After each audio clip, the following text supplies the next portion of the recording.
Herkese merhabalar, ben Huri. Huri Metek Mutfak'ta kanalıma, mutfağıma hoş geldiniz. Her yıl kilolarca mutlaka yaparım. Evde karpuzunuz varsa mutlaka deneyin. Kelek çıkan karpuzdan harika bir pestil tarifi hazırladım. Tarifimize hiç bekletmeden hemen başlayalım. Evet, kelek karpuzum çıktı. Ziyan olmaması için dilimler halinde kesiyorum ve pestil hazırlıyorum.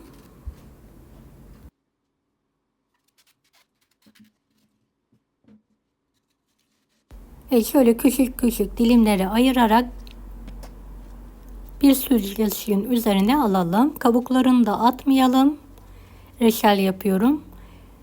Açıklama kısmındaki linkten reçel tarifine ulaşabilirsiniz.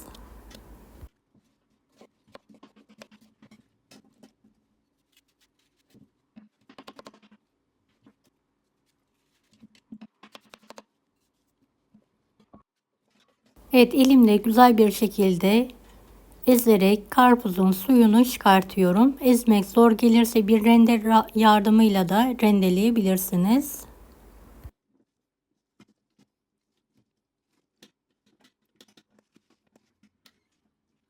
Beni hangi ülkeden veya şehirden izliyorsunuz merak ediyorum. Yoruma yazarsanız sevinirim.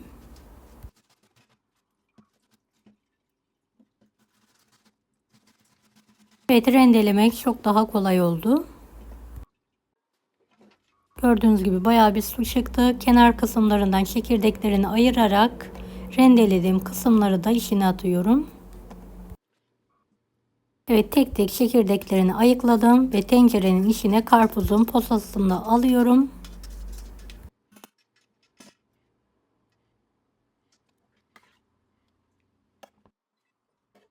Karpuzun suyundan bir su bardağına yakın ayrı bir kaba ayıralım.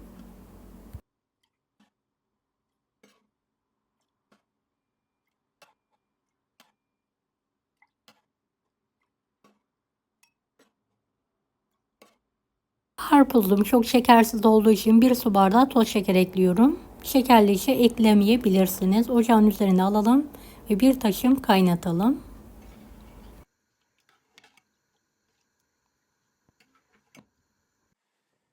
Evet, gördüğünüz gibi fokur fokur kaynamaya başladı. Hemen blenderla pürüzsüz hale getiriyorum.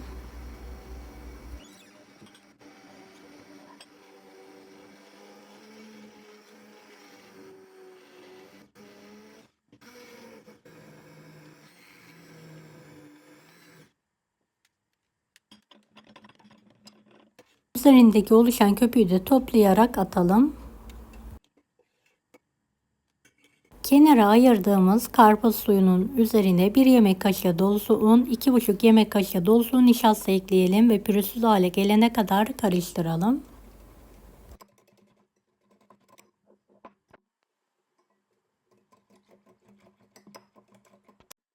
Evet, karpuz suyunun içine hazırladığımız nişastalı unlu karışımı ekleyelim ve sürekli karıştırarak kıvam alana kadar pişirmeye devam edelim. Bu aşamadan sonra blenderla bir tur daha çekebilirsiniz.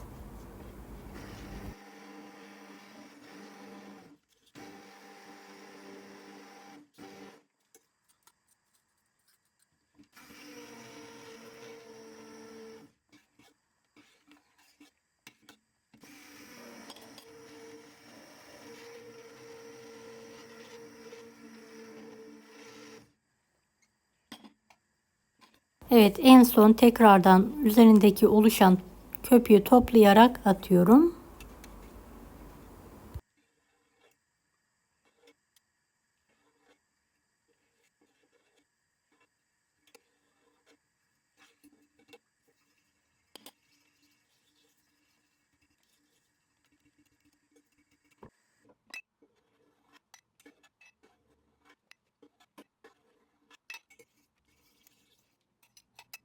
Evet, altını kapatıyorum. Şu an tam kıvamında.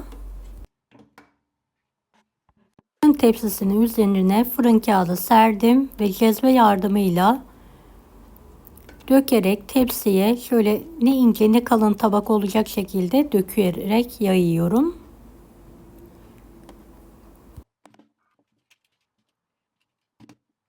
Bu kalınlık yeterli olacaktır. Evet, pestil suyum bitene kadar tepsilere dökmeye devam ediyorum.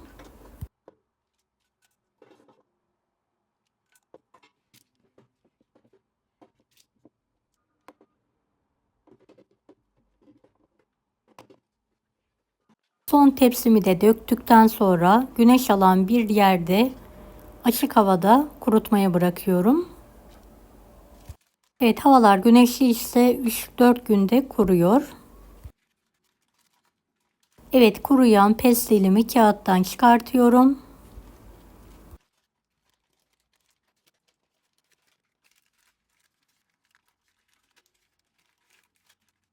Eğer kağıttan çıkmadıysa kurumamış demektir. Birkaç gün daha kurutmanızı tavsiye ederim.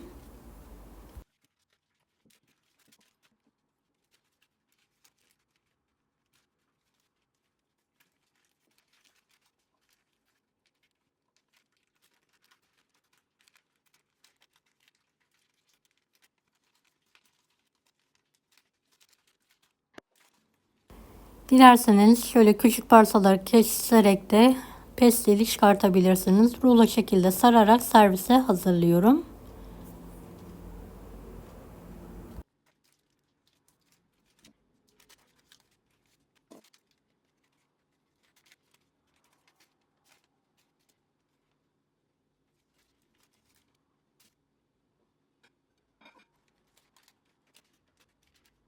Evet, kağıttan çıkardığım pestilleri makas yardımıyla uzun uzun kesiyorum ve rulo sarıyorum. Dilediğiniz şekilde hazırlayabilirsiniz. Muska şeklinde de sarabilirsiniz.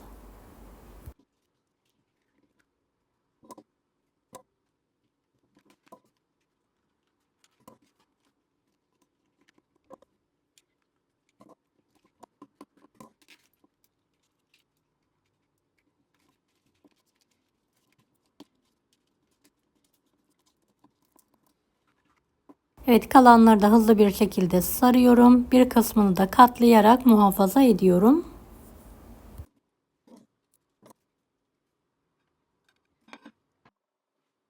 Evet, kiraz pestillerim hazır. Şöyle yakından sizlere göstermek istiyorum.